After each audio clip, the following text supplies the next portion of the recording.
Marcus Kane had not set foot inside Riverside Elementary in 31 years, and he had not expected the smell of the place to still feel so exactly the same. Floor wax, construction paper, the particular chalky sweetness of a school gymnasium decorated for something it wasn't built for.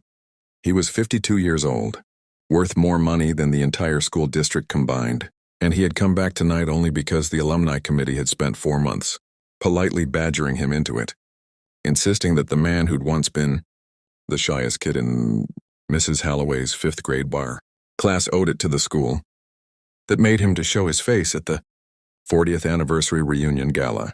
Marcus had built an empire out of software nobody understood and relationships he'd never quite learned how to keep. And standing now in a gymnasium strung with pink balloons and fairy lights, he felt the particular hollowness of a man who had spent his whole life becoming successful instead of becoming known. He had planned to make an appearance, write a check, and leave before anyone asked him anything personal.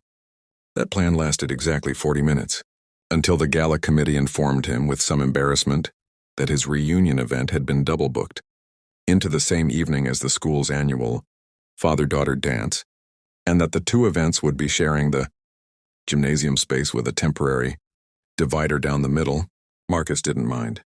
He found a folding chair near the punch table, on the quieter side of the room, away from the noise, and settled in to wait out the evening the way he waited out most social obligations.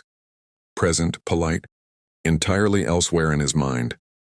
That was when he saw her.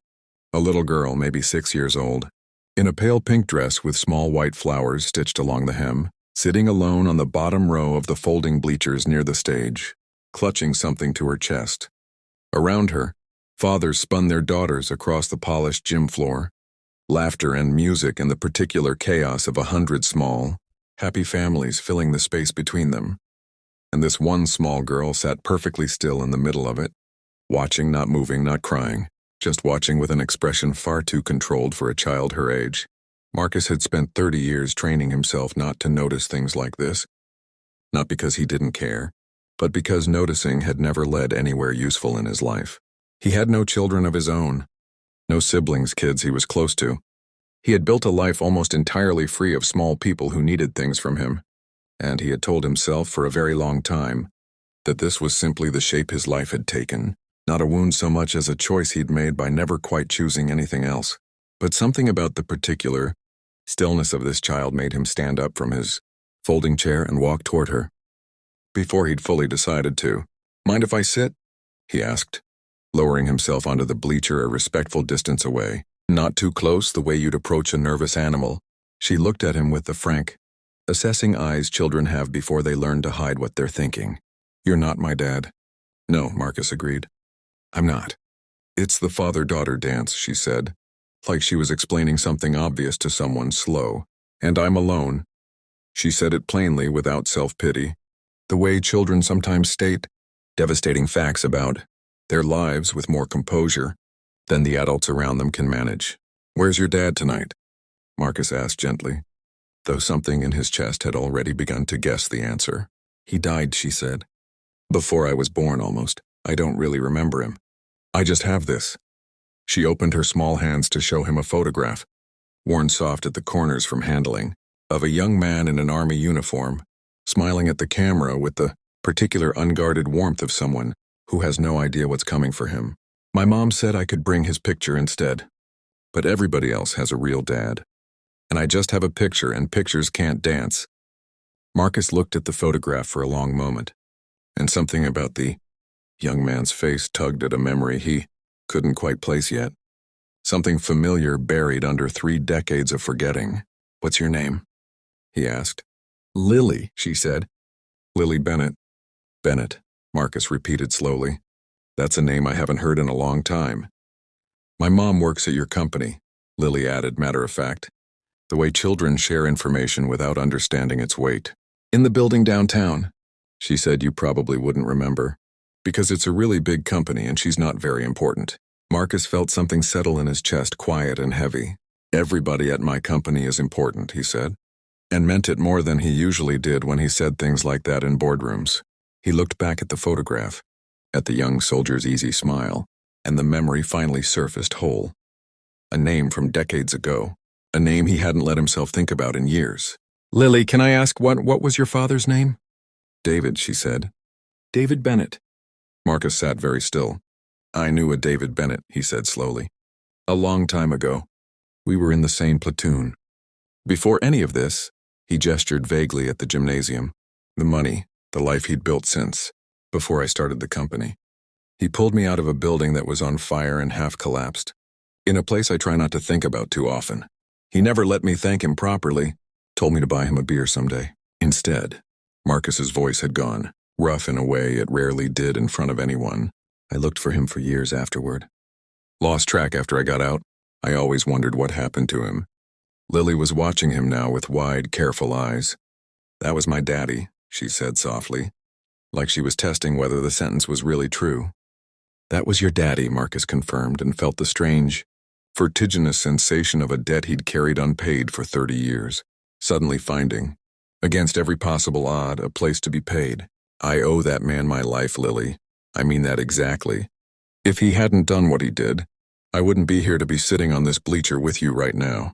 Lily looked down at the photograph in her hands, then back up at Marcus, something working itself out behind her young eyes. "Is that why you sat with me? Because you knew him?" "No," Marcus said honestly. "I sat with you because you looked like someone who shouldn't have to sit alone tonight. I didn't know who your father was until you told me his name." "But I think," he said slowly, feeling his way through a sentence he had never expected to say to anyone, "I think maybe some things aren't entirely accidents."